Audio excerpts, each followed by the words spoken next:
Okay? This is a note on natural revelation. Natural revelation means the way God has communicated to us in nature, not in the Bible. Nobody's going to get saved by natural revelation, but oh, how important it is. So, a little section here on this. The immediate knowledge of God that comes with human consciousness in the world. And here again, I'm operating not just at the exegetical level, but at the testimony level, because I have tried my best to feel whether I'm just aping words from the Westminster Catechism or experiencing what they're talking about. I don't want to just be a second-hander that reads a 400-year-old document and say, there's why you should believe the Bible, go do it. Instead of wrestling, am I experiencing what they're talking about? Do I see what they say should be seen? Or am I just playing games here with words? So this is part of my wrestling that you're watching here. Romans 1:19-21, a little heading here. That which is known about God is evident within them. Let's read the whole section here. That which is known about God is evident within them, for God made it evident to them. So he's arguing that people everywhere in the world know him. Known about God is evident within them, for God made it evident to them. For, here's his argument, since the creation of the world, his invisible attributes, like his eternal power, his divine nature, have been clearly seen, being understood through the things that have been made, or what has been made. So he's arguing his invisible attributes is clearly seen in the universe.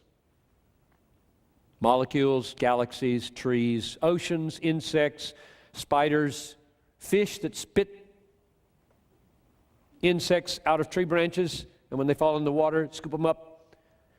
Spiders that come up, get a little bubble of air, go down to the bottom, build a nest at the bottom of the lake, and bring air from the top of the lake down and put it underneath so that he can live down there. That's weird. That's counter-evolutionary, big time. Why would that happen? Those kinds of things. I mean, like millions of them. Just get into astronomy, get into biology, get into chemistry, get into physics, and worship. That's what this is talking about. So that they are without excuse. This knowledge is so clear that every unbeliever in the world has no excuse at the judgment. They won't be judged for not believing in Jesus if they've never heard of Jesus. They will just be judged for not owning up to and for repressing the knowledge available to them. Because it says we all do that. We repress it. For even though they knew God, they did. You'll never work with anybody at your office who doesn't know God. According to that right there. Your job is just to figure out how to get at it. They knew God. They did not honor him as God or give thanks to him.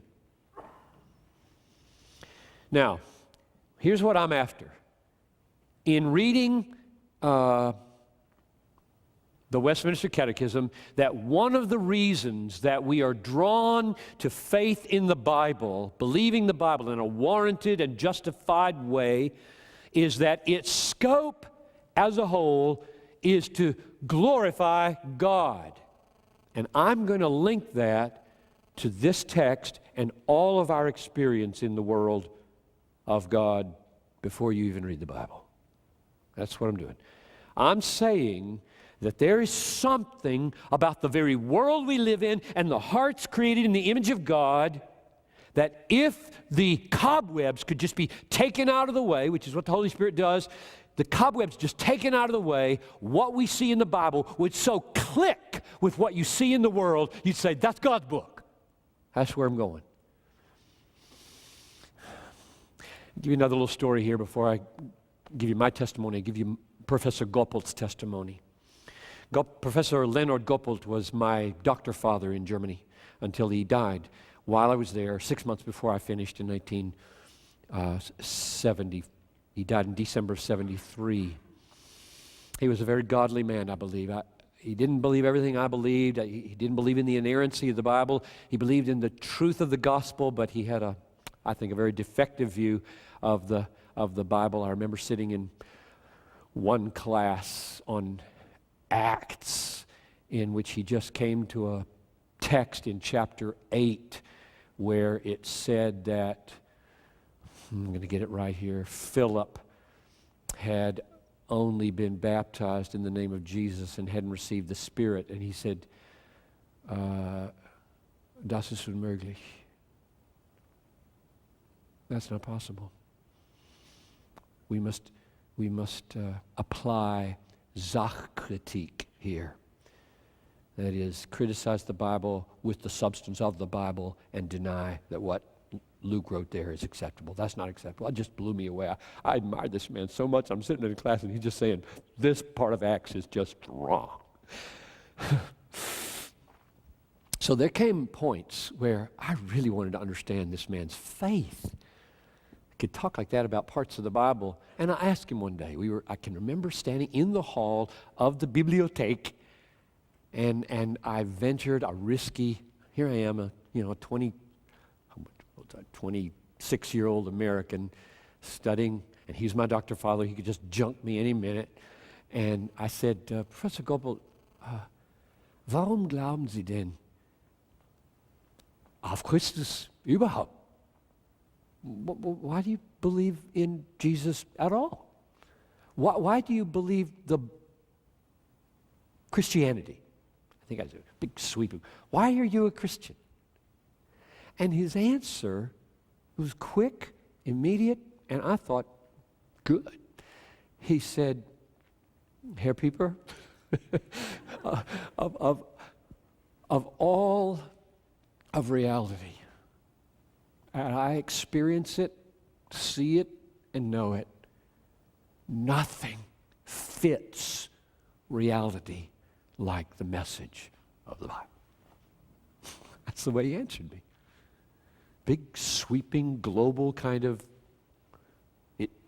what I see in the world, my experience of the world, I'm unpacking now, my sinfulness, the world as I look at it, and then the Bible as I see it as a whole, when they come together, they just fit. I think he was articulating something of what we're on to here, that when they say one of the reasons the Bible wins for itself a confidence is that its big scope, namely the glory of God, fits with a illuminated, that is when we're not blinded by our sin, that's what we see in the world. So let me walk with you through several steps of my own experience in this regard. So just practically, Romans 1:19, invisible attributes translates aorta, which means invisible things about God that are invisible. These are evident, it says, because God has made them evident. So that's just reiterating what we've seen. Now here are the steps that I follow through on. So, the existence of the invisible God is known, and things about him are known. Verse 19. Step 3. The things that are known about God are things that make us accountable to honor him as God and give thanks. Verse 21. So this must include his existence, his beneficence. Why else would you give thanks? Our indebtedness to Him for life. You wouldn't thank Him.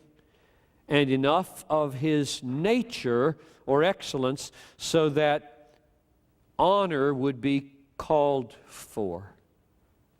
So I pause at that moment. I think that's implied in the text, and I say, is that the way I experience the world? It is. I cannot, I mean, I've tried. I've tried to be a skeptic. I've tried. This is risky. Don't do this very much.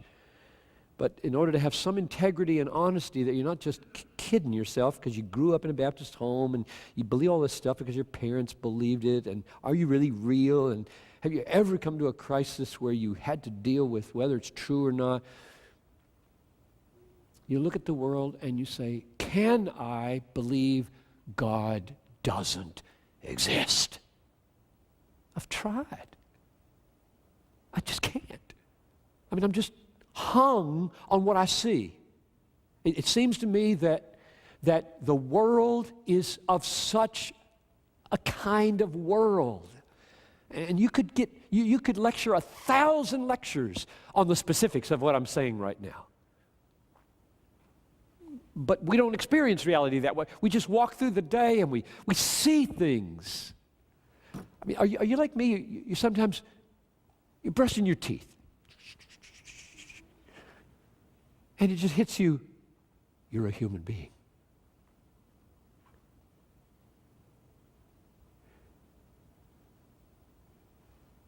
And it just blows you away that you have a consciousness.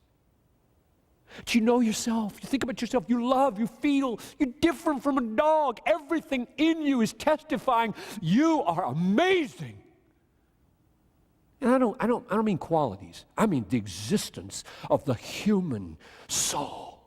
Just hit you with. God, this is big. That happens to me not often, just periodically. And I think those are moments where the clouds are just parting so that you can see what you really ought to see all the time. And then the same thing happens with flowers. Look at this flower. Look at the complexity of this flower. I bought my wife 5 red roses for Valentine's. 5. And I bought my daughter 1 red rose for Valentine. And then I wrote a poem as to why Talitha got 1 and Noel got 5. But I won't tell you. Actually, I don't mind. She's 12 and Noel is 60. Do the math. But the point is, these are really good red roses. If you get them at Aldi's, they stink to high heaven. And nobody wants to be near them. I used to do that. They only cost $2.95 for a whole bunch, and I thought, that's cool. You know, that's good stewardship. And she would put them way on the other side of the room. They go, what are those or so? Whatever they do to preserve them, it just stinks to high heaven. So I get them now at, Chicago Lake Florist, and the little old lady in there takes all the prickly off the rose, and she puts little white things with them and bundles them up, and they last forever, and they're real, and they smell like roses, and they're about this long, and they feel romantic, not mechanical. And I watch them. That is incredible. This rose, it just keeps going and going, and after about 4 days, you cut it again, so it's sliced, and she said, do that, they'll last another 4 days. So that's 2 out of several million possibilities to think about.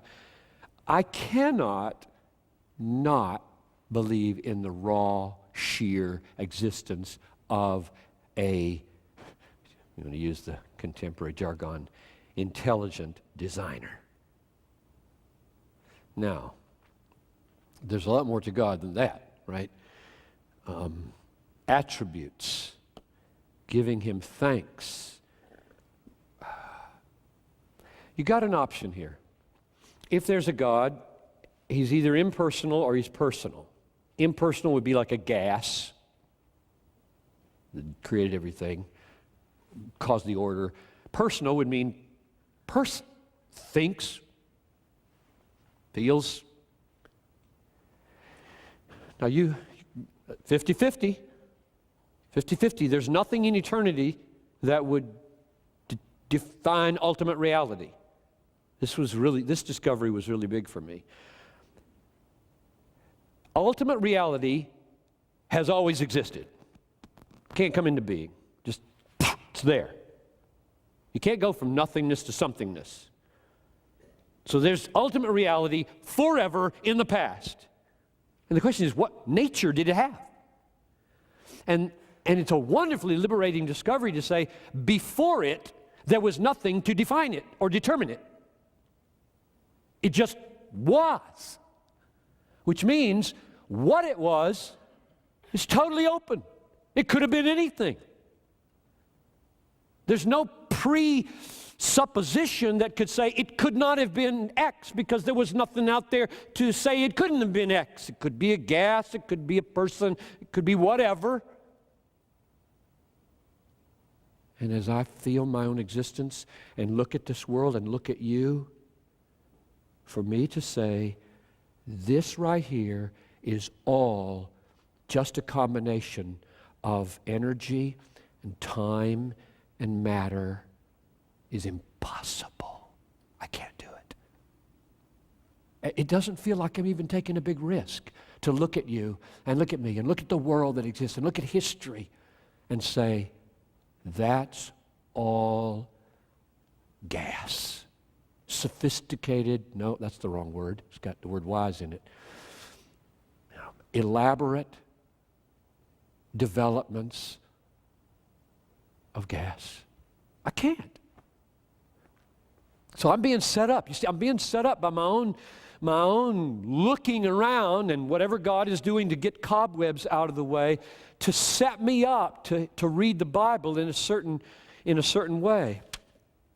These known things about God come through what has been made. Our immediate consciousness of the world that is given to us by virtue of our existence constitutes a knowledge of God. Number 5. The effect of sin is to make us resist honoring and thanking God. This resistance is so damning that we cannot live with the consciousness of it. The result is that we suppress the truth, verse 18, and become futile in our thinking and darkened in our hearts. That is, there is either a denial of God or a distortion of God to make Him tolerable. My own experience of God as an immediate effect of my consciousness in the world as a human being is what I've been talking about. I just jumped the gun on that. My existence in the world confronts me as soon as I am conscious with, and I'll just summarize some of the things I've been saying, a single originator of all that is. That's just what I'm confronted with. As soon as I am conscious, because I can't conceive, it won't work, just immediately won't work to say there are two of these out there of equal power. Infinite can't have an equal. And He's infinite. We know He is. He created the universe that is. One who is totally self-sufficient with no dependence on anything outside Himself to be all that He is. So here I am, experiencing nature and humanity and my own soul, and as I just try to just let reality speak to me, I say, this God that made all this and accounts for all this is self-sufficient. He's not dependent on anybody for anything. Can't be, because He's out there before any of it, therefore He can't be dependent on it. He brought it into being. He's not dependent on it. That's just there, immediate. One without beginning or ending or progress, from worse to better. I just regard process theology as experientially ludicrous. That God is coming into being, that God is reforming, that God is being shaped, that God is somehow progressive. He's just there, absolutely there. That's what our consciences testify as we behold this world and look at ourselves. I am therefore one, or he is one, on whom I am dependent, moment by moment, for all things, none of which I deserve, and who is therefore beneficent. I just think that follows. I say, okay, he exists. He's self-sufficient. He's eternal. He accounts for all the order I see, and he accounts for the personhood I see. Who am I? What am I? Nothing. In fact, I have lived in so much of my life in utter obliviousness to this person that if I am alive at all, he must be good. That just follows. I just feel that in my bones. I don't feel like I'm creating any big chain of arguments. It's just bang. There's a God. I'm not God. I'm alive, and I've been bad. My conscience tells me that.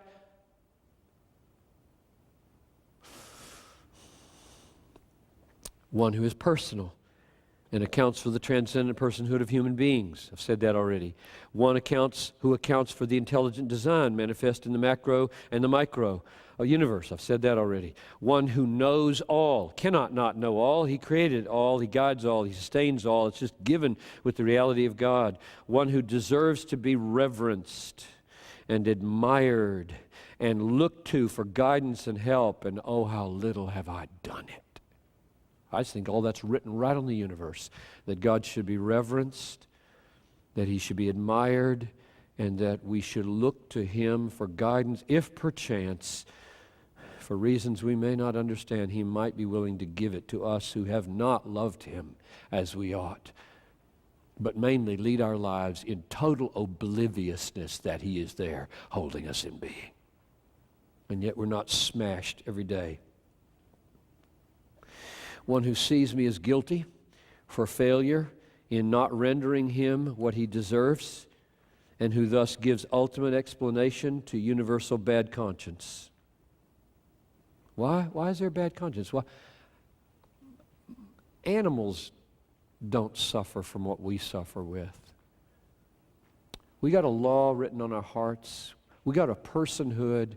We have standards. They may be totally wrong. We just set them for ourselves and then we don't keep them. None of us. Choose your standard. You failed. Choose God's standards. You really failed. Whatever standards you set, and you all set standards. You all feel guilty. Every person in this room feels guilty. Why? Because you know you're accountable to a being. And that being explains the moral dynamics of the world. This is why, incidentally, the Holocaust or the Gulag, whether it's Solzhenitsyn or Christian survivors of the Holocaust, have found God and believed in him because of evil, not in spite of evil. It doesn't happen this way for everybody. It just has for Solzhenitsyn, it has for others. And here's the way it works.